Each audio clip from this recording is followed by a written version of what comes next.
Amid sliding polls and significant political blows, the federal Liberal caucus retreat in BC starts Monday as the party figures out its next steps.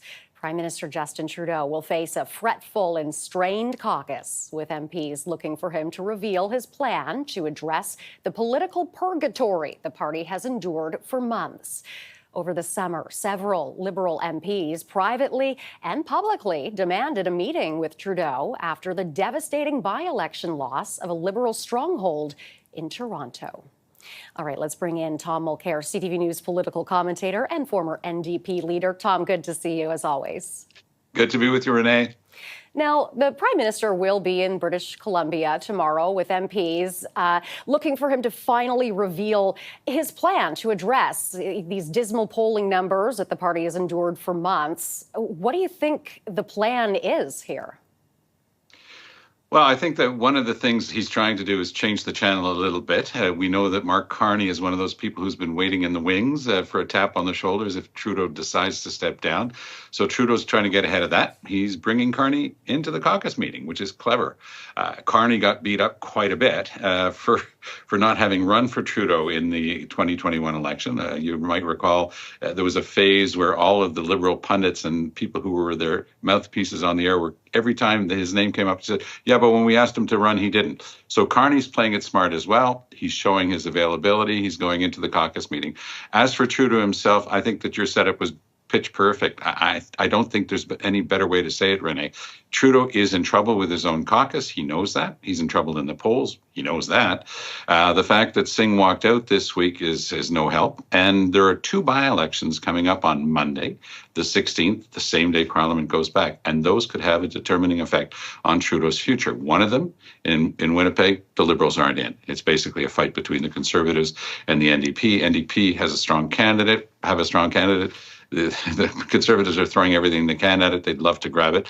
They have a chance of doing that. In Montreal, that's going to be the exciting one. From all the information I'm getting, it's split essentially 30-30-30 amongst the Liberals, the Bloc Québécois, and the NDP. Conservatives, again, are not in that one. They're at about 10% in the door-to-door polling.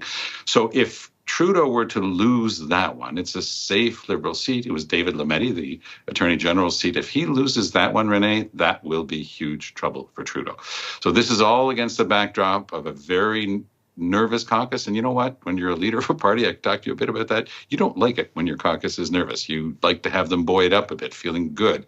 Nobody, people are saying very open things. Wayne Long, MP, saying, look, we have no chance of defeating Poilievre if Trudeau stays as leader. So that's pretty tough stuff to hear from somebody who was a Liberal MP. Mm-hmm. And as you mentioned, a lot of people see former Bank of Canada Governor Mark Carney as a potential successor to Trudeau. Is there a chance he's not just there to help with a financial plan, Tom? Well, I think a little bit like we were saying before, he's doing it a bit for the party and a bit to help Trudeau, because it does help Trudeau that he's there and it gets a little bit of pressure and changes the topic a bit. But at the same time, he's doing something for himself because he's got to show himself to be a Liberal loyalist first and foremost. This is one extremely capable guy. He's very, very smart. I hear some people try to dismiss him, saying, oh, he'd be like Ignatieff because he's never been in politics before.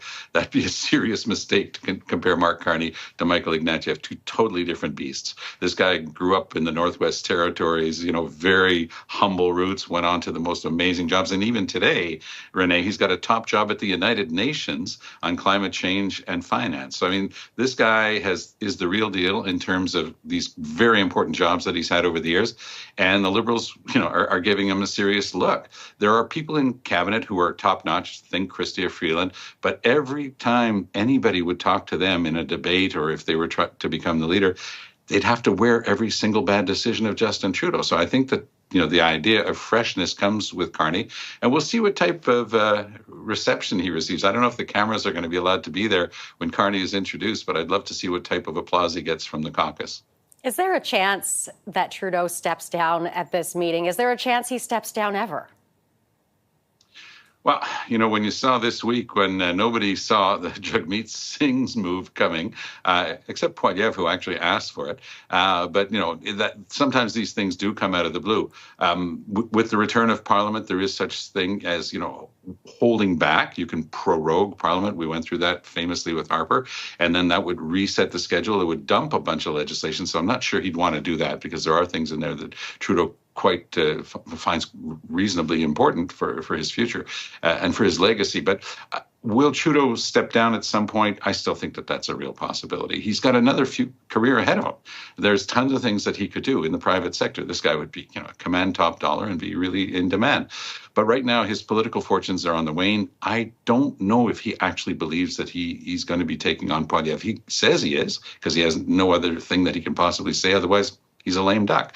But does he actually believe that he's going to take on Poilievre with the numbers? Consistently now, Renee, for well over a year, the Liberals have been double-digit behind the Conservatives. And I think that everything, if you listen to the polling, if you listen to the door-to-door, and I've been talking to organizers in Montreal and in Winnipeg, just saying to me, look, on the doorstep, it's brutal about Trudeau. So I think he's got enough political sense to know that he's not very popular right now. He doesn't have much of a chance, and he's probably looking for an elegant way out. And maybe the first step is inviting Mark Carney into his caucus.